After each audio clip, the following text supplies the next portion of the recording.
아니, 이건 말도 안 돼. 미국 최고의 병원들을 모두 합쳐도 달성하지 못한 일을 한국의 단일 병원에서 해냈다고. 혹시 조작 아니야? 더 놀라운 건 17개 진료과에서 동시에 로봇 수술을 진행한다는 거야. 게다가 전신 마취가 불가능한 환자의 수술까지 성공했다던데 한국의 의사들은 무슨 비법이라도 있는 거 아니야? 2023년 12월 세계 의료계에 충격적인 소식이 전해졌습니다. 한국의 병원이 단일 병원으로는 세계 최초로 로봇 수술 4만 건을 달성했다는 발표였죠. 2005년 로봇 수술을 도입한 이후 18년 만에 쾌거였습니다. 특히 이 소식에 가장 큰 충격을 받은 건 미국의 의료진들이었습니다. 다빈치 로봇을 개발한 미국에서도 단일 병원이 달성하지 못한 기록이었기 때문이죠. 미국 최고의 로봇 수술 권위자로 알려진 메디컬 센터의 한 교수가 한국 의료계의 성과를 직접 확인하기 위해 한국행을 결심했다고 합니다. 그가 목격한 충격적인 현장. 지금 바로 시작합니다. 잠깐만요. 1초면 가능한 좋아요 버튼을 눌러주시면 영상 제작에 큰 힘이 됩니다. 안녕하세요. 저는 스탠포드 메디컬 센터에서 30년간 로봇 수술을 연구해온 로버트 윌슨입니다. 지난해까지만 해도 제가 세계 최고의 로봇 수술 전문가라고 자부했었죠. 하지만 그날 이후 제 자부심은 완전히 무너져 버렸습니다. 그날도 평소처럼 수술실에서 레지던트들과 수술 케이스 리뷰를 하고 있었어요. 그때 제 태블릿으로 한 통의 메일이 도착했습니다. 처음에는 단순한 실수라고 생각했죠. 우리 병원도 2만 건을 겨우 넘겼는데 아시아의 한 병원이 4만 건이라니요. 하지만 첨부된 자료들은 너무나 명확했습니다. 2005년부터 시작해 18년 만에 이룬 놀라운 성과였더군요. 더구나 그들은 비뇨기과부터 갑상선, 소화기회과까지 17개 진료과에서 로봇 수술을 시행하고 있었습니다. 사실 저는 한국 의료진들과 특별한 인연이 있습니다. 10년 전 제가 집도한 수술에서 실패를 겪었을 때였어요. 폐암사기에 뇌전이가 동반된 58세 남성 환자였는데 종양이 주요혈관을 감싸고 있어 수술이 거의 불가능한 상태였습니다. 저희 병원을 포함해 미국의 5개 대형 병원이 모두 수술을 거절했죠. 그런데 6개월 후 그 환자의 아들로부터 한 통의 이메일을 받았습니다. 한국의 한 대학병원에서 로봇 수술을 받고 완치됐다는 내용이었어요. 처음에는 믿기 힘들었습니다. 수술 기록을 보내달라고 요청했고 받아본 자료들은 저를 충격에 빠뜨렸죠. 한국의 의료진들은 우리가 시도조차 하지 못했던 방식으로 수술을 진행했더군요. 로봇팔을 이용해 혈관을 하나하나 분리하면서 종양을 제거하는 새로운 술기였습니다. 수술 시간은 놀랍게도 4시간, 출혈량은 100mm 미만이었죠. 당시 저는 그저 운이 좋았던 케이스라고 치부했습니다. 하지만 이번에 받은 4만 건이라는 숫자를 보니 그때가 떠오르더군요. 그들의 성공이 결코 우연이 아니었다는 걸 그제야 깨달았죠. 다음 날 아침, 저는 한국행 비행기 표를 예약했습니다. 세계 최고를 자부하던 의사가 배우러 간다는 게 조금 부끄럽기도 했지만 그들이 어떻게 이런 성과를 이뤄냈는지 직접 확인하고 싶었어요. 그리고 그것은 제 의료 인생에서 가장 현명한 결정이 되었습니다. 그 환자의 수술 기록을 본 후 저는 한동안 잠을 이루지 못했습니다. 30년 동안 쌓아온 제 자부심이 하룻밤 만에 무너져 내린 기분이었거든요. 사실 그때부터 저는 변화를 시작했답니다. 우선 우리 병원의 모든 로봇 수술 데이터를 다시 분석했어요. 지난 10년간의 실패 사례를 하나하나 검토하면서 한국 의료진들의 수술 방식과 비교했죠. 그들은 우리와 같은 다빈치 로봇을 사용하는데도 어떻게 이런 결과를 낼 수 있는지 정말 이해가 되지 않았습니다. 로버트, 이제 그만 집착하시죠. 우리도 충분히 잘하고 있잖아요. 동료들은 저를 말렸습니다. 하지만 저는 멈출 수 없었어요. 매주 새벽까지 수술 영상을 분석했고 로봇 팔의 움직임을 미세하게 조정하는 새로운 방식을 연구했습니다. 때로는 3D 프린터로 환자의 장기 모형을 만들어 수술 시뮬레이션을 수백 번씩 반복하기도 했죠. 그렇게 2년이 지났습니다. 저희 팀의 수술 성공률은 조금씩 올라갔어요. 92%에서 93%, 그리고 93.5%까지요. 하지만 여전히 한국 의료진들의 수준에는 미치지 못했습니다. 더 충격적이었던 건 그 기간 동안 우리가 포기한 환자들 중 몇 명이 또다시 한국에서 성공적으로 수술을 받고 돌아왔다는 거예요. 특히 2022년의 한 케이스는 지금도 잊을 수 없습니다. 심장 질환이 있어 전신 마취가 불가능한 환자의 로봇 수술이었죠. 저희는 당연히 수술이 불가능하다고 판단했는데 그 환자는 한국의 한 대학병원에서 로봇 수술을 성공적으로 받았다고 했죠. 도대체 어떻게 이런 일이? 솔직히 말씀드리면 처음에는 굉장히 자존심이 상했어요. 하지만 점차 그 감정은 호기심으로 바뀌었습니다. 한국의 의료진들은 분명 우리가 모르는 무언가를 알고 있었거든요. 2023년 초, 저는 드디어 한국의 의료 논문들을 본격적으로 연구하기 시작했습니다. 그들은 단순히 로봇을 잘 다루는 게 아니었어요. 완전히 새로운 수술 패러다임을 만들어내고 있었죠. 가장 놀라웠던 건 한국의 대학병원들이 서로 적극적으로 정보를 공유한다는 사실이었습니다. 미국에서는 상상도 할 수 없는 일이었죠. 우리는 각자 도생하면서 자기 병원의 노하우를 절대 공개하지 않거든요. 하지만 한국은 달랐습니다. 그러던 중 2023년 12월 그 충격적인 사망권 달성 소식을 접하게 된 거예요.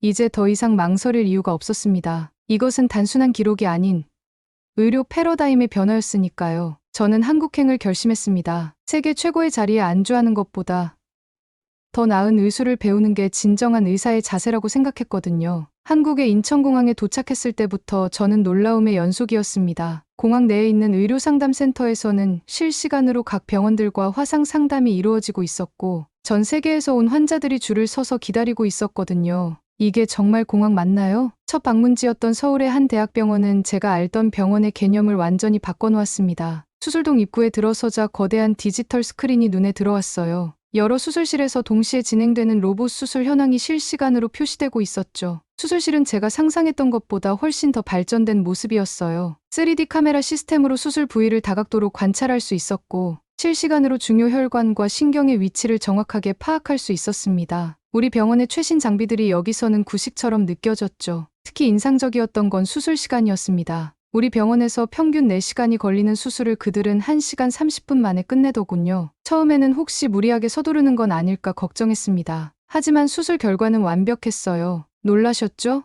수술을 마친 집도이가 제 표정을 보며 미소 지었습니다. 빠르다고 해서 결코 서두르는 것은 아닙니다. 우리에게 로봇은 단순한 도구가 아니에요. 환자 한 분 한 분의 상태에 맞춰 최적의 치료를 제공하는 동반자죠. 첨단 장비는 우리가 더 정확하고 안전한 수술을 할 수 있게 돕는 도구일 뿐이에요. 그래서 오히려 더 신중하게, 하지만 더 효율적으로 수술할 수 있는 거죠. 또 한 가지 놀라웠던 건 글로벌 협력 시스템이었습니다. 복잡한 수술의 경우, 미국, 유럽, 호주의 의료진들과 실시간으로 의견을 주고받으며 최적의 수술 방법을 결정하고 있었어요. 제가 그토록 고집해왔던 개인의 탁월함이라는 개념이 여기서는 통하지 않았습니다. 그날 밤, 호텔로 돌아와 창밖을 바라보며 깊은 생각에 잠겼습니다. 불과 하루 만에 제가 알던 의료의 패러다임이 완전히 무너져 버렸거든요. 개인의 능력이 아닌 시스템의 힘, 경쟁이 아닌 협력의 가치를 보여주는 현장이었습니다. 그리고 이것은 시작에 불과했어요. 다음 날부터 저는 더 놀라운 한국 의료의 현실을 목격하게 되었으니까요. 한국 방문 일주일째, 저는 제 눈을 의심할 수밖에 없는 수술을 목격했습니다. 세 개의 수술실에서 동시에 진행되는 복합 수술이었어요. 비뇨기과에서는 전립선 암 수술을, 산부인과에서는 자궁경부암 수술을, 일반 외과에서는 위암 수술이 동시에 이루어지고 있었죠. 이런 건 처음 보시죠? 한국의 한 교수가 제게 물었습니다. 맞습니다. 여러 진료과가 실시간으로 정보를 공유하며 진행하는 다중 로봇 수술은 처음이었어요. 각 수술실의 의료진들은 마치 오케스트라처럼 완벽한 호흡을 보여주었죠. 특히 인상적이었던 건 데이터 기반의 의사결정 시스템이었습니다. 수술 전 과정에서 발생하는 데이터를 실시간으로 분석하고 의료진에게 즉각적인 피드백을 제공하더군요. 과거 유사 케이스의 데이터를 바탕으로 최적의 수술 경로를 제시하는 모습은 정말 인상적이었습니다. 우리는 매주 화요일 새벽 5시에 모입니다. 한 젊은 의사가 말했어요. 모든 수술 케이스를 리뷰하고 새로운 수술 기법을 연구하는 시간이라고 했습니다. 전 세계 의료진들과 화상으로 연결해 토론도 한다고 하더군요. 이런 열정이 바로 한국 의료의 발전 원동력이구나 싶었습니다. 수술실을 나와 병동을 둘러보면서 또 한 가지 놀라운 점을 발견했어요. 로봇 수술을 받은 환자들의 회복 속도였습니다. 환자들은 수술 후 23일이면 보행이 가능했고 일주일이면 퇴원할 수 있었죠. 우리 병원의 경우 비슷한 수술을 받은 환자들의 평균 입원 기간이 2주 정도인 것을 생각하면 놀라운 차이였습니다. 의료기술의 발전이 특정 계층만을 위한 것이어서는 안 됩니다. 병원장님의 이 말씀이 제 마음을 크게 울렸습니다. 그들은 단순히 수술 건수나 성공률만을 높이는 게 아니었어요. 최첨단 의료기술을 누구나 접근할 수 있게 만드는 것. 그것이 그들의 진정한 목표였던 거죠. 그날 저녁 연구실에서 마지막 데이터를 검토하며 한 가지 흥미로운 사실을 발견했습니다. 로봇 수술 비용이 미국의 3분의 1 수준이라는 거예요. 회복이 빠르니 입원 비용도 줄고, 이는 다시 로봇 수술의 대중화로 이어졌더군요. 선순환의 고리가 만들어진 거죠. 호텔로 돌아오는 길에 문득 깨달았습니다. 우리가 진정 배워야 할 것은 그들의 기술이 아닌 그들의 철학이었어요. 환자 중심의 사고방식, 끊임없는 혁신에 대한 열정, 그리고 의료 기술의 대중화를 향한 진정성. 이것이야말로 한국 의료의 진정한 힘이었습니다. 한국 방문의 마지막 주, 저는 대전의 한 병원에 대한 놀라운 이야기를 들었습니다. 2017년에 이미 로봇 V노츠 수술이라는 혁신적인 무흉터 수술을 성공했다는 소식이었죠. 흉터가 전혀 없다고요? 그게 가능한가요? 처음에는 반신반의했습니다. 로봇 수술을 30년 가까이 해온 제가 보기에도 완전한 무흉터 수술은 마치 꿈 같은 이야기였거든요. 기존 로봇 수술에서는 최소 34개의 작은 흉터가 불가피했는데 V노츠 수술은 입안 점막을 통해 수술하는 혁신적인 방식이었습니다. 이 수술법은 갑상선암, 직장암, 전립선암 등 다양한 분야에서 성공적으로 적용되고 있었어요. 놀랍게도 폐구역 절제술까지 성공했다고 하더군요. 기존에는 상상도 할 수 없었던 일이었습니다. 한 회복 환자와 이야기를 나눌 기회가 있었습니다. 2주 전에 V노츠 수술을 받은 40대 여성 환자였는데 외부에는 수술 흔적이 전혀 보이지 않았어요. 처음에는 저도 믿기지 않았어요. 이렇게 큰 수술을 받았는데 흉터가 하나도 없다니. 환자의 말에 깊이 공감했습니다. 의사인 저도 믿기 힘든데 환자의 입장에서는 얼마나 놀라웠을까요? 수술의 결과도 중요하지만 수술 후 환자의 삶의 질까지 고려한 이런 혁신이야말로 진정한 의료 발전이 아닐까 생각했습니다. 그날 저녁, 저는 미국의 동료들에게 긴 이메일을 썼습니다. V노츠 수술이 가져올 변화와 우리가 준비해야 할 것들에 대해서요. 더 이상 우리가 알던 방식만이 최선이 아닐 수 있다는 것, 그리고 새로운 도전을 두려워하지 말아야 한다는 것을 강조했죠. 다음 날 아침, 저는 한국의 또 다른 혁신을 보기 위해 S병원으로 향했습니다. 가는 길에 문득 이런 생각이 들더라고요. 의료 혁신은 이제 더 이상 특정 국가나 병원의 전유물이 아니구나. 누구든 환자를 위해 더 나은 방법을 고민하고 그것을 실현시킬 용기만 있다면 새로운 길을 열 수 있겠구나. S병원 방문 첫날, 저는 한국 로봇 수술의 실제 현황을 자세히 살펴볼 수 있었습니다. 2024년 초까지 2만 건이 넘는 로봇 수술을 진행했고, 특히 2023년 한 해에만 3,400건의 수술을 성공적으로 마쳤다는 사실이 인상적이었습니다. 한국에는 현재 165대의 수술 로봇이 있습니다. 한 교수님의 설명이었어요. 상급종합병원의 보급률이 98%에 달하고 병원당 평균 2.2대를 보유하고 있다는 통계는 정말 놀라웠습니다. 미국의 유수 병원들도 아직 이 정도 수준에는 미치지 못하고 있었거든요. 특히 한국의 로봇 수술은 이제 표준 치료법으로 자리 잡아가고 있었습니다. 비뇨기과 분야에서는 이미 표준 치료법이 되었고 갑상선암 수술에서도 빠르게 확산되고 있다고 하더군요. 왜 로봇 수술이 이렇게 빠르게 확산되었는지 아세요? 교수님의 설명은 매우 논리적이었습니다. 갑상선암 수술의 경우 머리카락처럼 가는 부갑상선 혈관을 보존해야 목소리 변화를 막을 수 있다고 해요. 전립선암은 발기부전을 줄이기 위해 신경혈관다발을 보존해야 하고요. 이런 정밀한 작업에서 로봇 수술이 탁월한 강점을 보인다는 거였죠. 수술실에서 진행되는 모습을 지켜보며 이해하게 됐습니다. 10배 이상 확대된 시야, 자유자재로 움직이는 로봇 팔의 정교함, 그리고 무엇보다 중요한 건 이를 다루는 의료진의 숙련도였습니다. 직장암 수술을 참관하면서 특히 놀라웠습니다. 좁은 골반 내에서 수술해야 하는 직장암의 경우 로봇 수술이 신경 손상을 최소화하여 항문의 배변 기능을 보존하는 데 큰 도움이 된다고 하더군요. 세계 수술 로봇 시장은 매년 21%씩 성장하고 있습니다. 한 연구원이 보여준 자료는 더욱 놀라웠습니다. 2018년 14억 6,300만 달러였던 시장 규모가 내년에는 68억 7,510만 달러, 한국 돈으로 약 9조 4,300억 원에 달할 것이라고 했죠. 그리고 이 성장의 중심에 한국이 있었습니다. 빠른 회복과 최소 흉터, 정밀한 수술이라는 장점으로 이미 표준 치료법으로 자리 잡아가고 있었고, 이제는 더 이상 선택이 아닌 필수가 되어가고 있었죠. 호텔로 돌아오는 길, 오늘 본 통계 자료들을 다시 한번 정리해보았습니다. 숫자로만 보면 단순해 보이지만 그 뒤에는 수많은 의료진의 노력과 환자들의 신뢰가 있었다는 걸 이제는 알 수 있었어요. 한국이 자체 개발한 수술 로봇 레보아이를 처음 접했을 때의 놀라움은 지금도 생생합니다. 2021년 5월 식품의약품안전처로부터 의료용 로봇 기술 첨단 기술군 최초로 혁신 의료기기로 지정된 이 로봇은 다빈치를 개발한 미국 의사인 제게 특히 큰 충격을 주었습니다. 한국에서 자체 수술 로봇을 개발했다고요? 글로벌 로봇 수술 시장은 제가 속한 미국 인투이티브사가 독점해왔습니다. 여러 나라에서 도전장을 내밀었지만 모두 실패했죠. 그런데 한국의 도전은 달랐습니다. 레보아이의 가장 큰 장점은 비용 효율성이었어요. 다빈치가 25억에서 30억 원 정도인데 반해 레보아이는 그 절반 수준이라고 합니다. 게다가 매년 2억 원 정도 드는 유지관리비와 고가의 소모품 비용 부담도 훨씬 적었죠. 특히 인상적이었던 건 최근 개발된 레보소닉이었습니다. 절개와 동시에 지혈이 가능한 초음파 절삭기로 기술적으로 큰 진전을 이뤄낸 것이었죠. 4년 전 첫 선을 보였을 때와 비교하면 손동작의 불편함이나 해상도 등 여러 문제점들이 크게 개선되었다고 해요.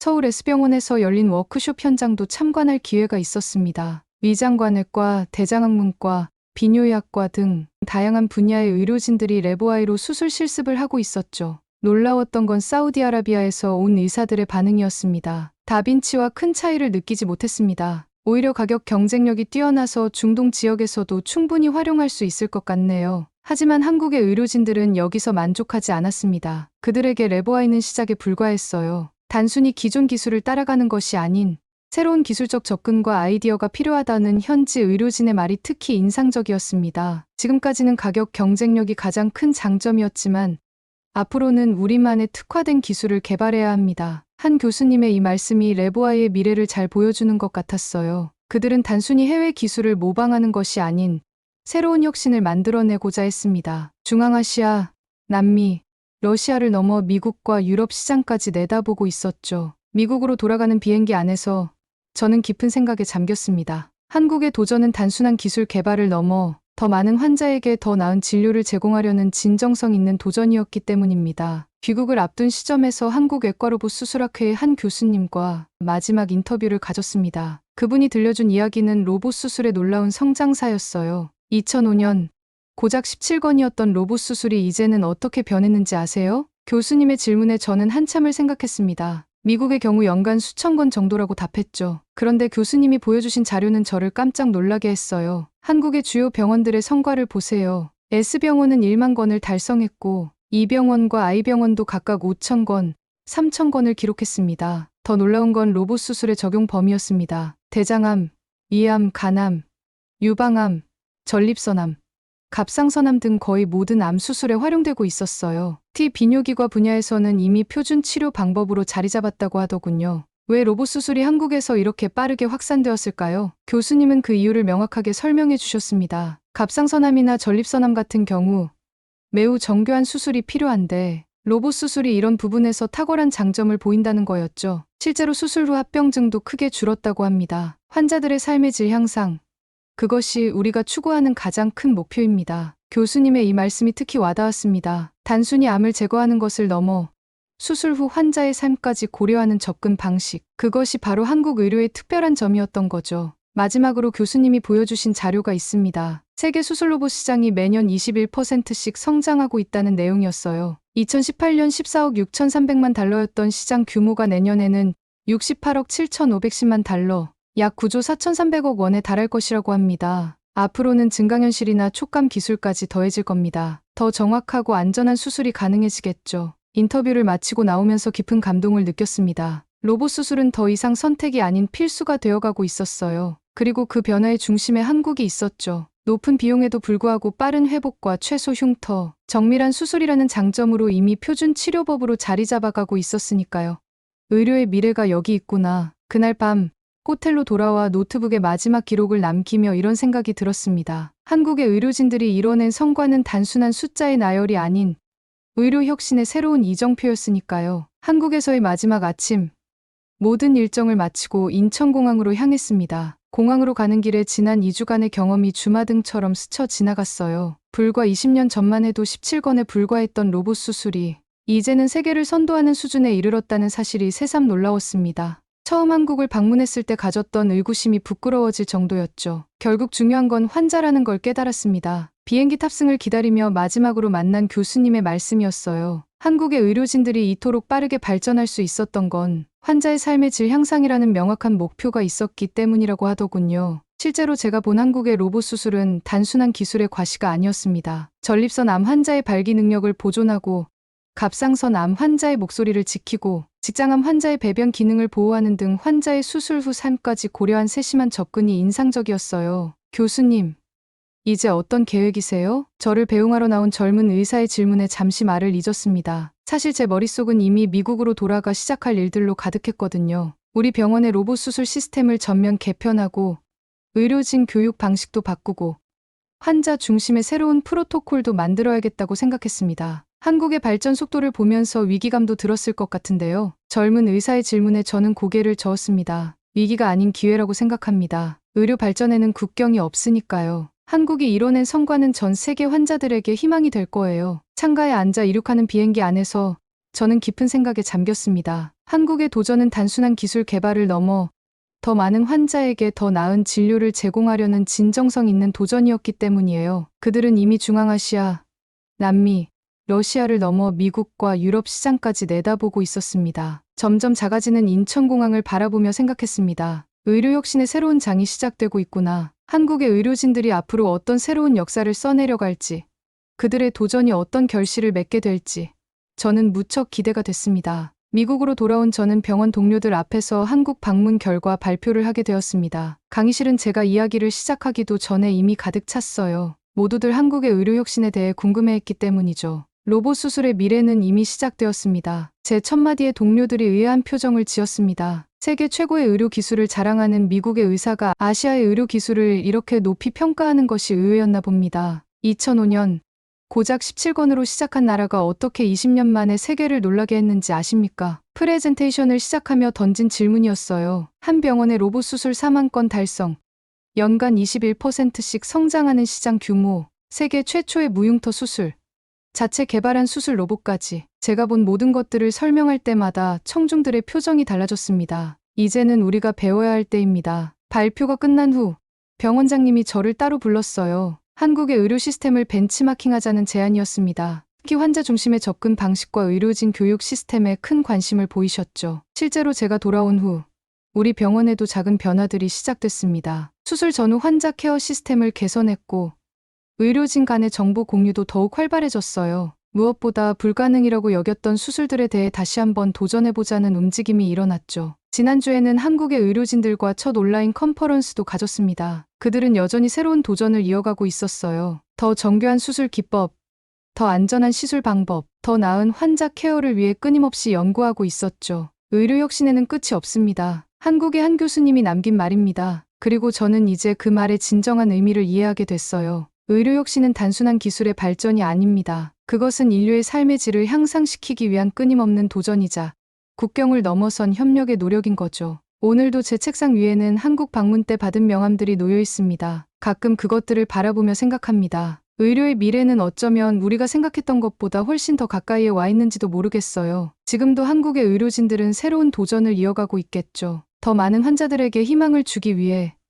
더 나은 치료법을 개발하기 위해 밤낮 없이 연구하고 있을 거예요. 저는 그들이 또 어떤 놀라운 혁신을 이뤄낼지 정말 궁금합니다. 한국의 의료 기술이 세계를 더 건강하게 만드는 그날까지 저도 그들과 함께하고 싶네요. 오늘 사연은 여기까지입니다. 세계 최고의 로봇 수술 전문의가 전해온 한국 의료 기술의 혁신 이야기 어떠셨나요?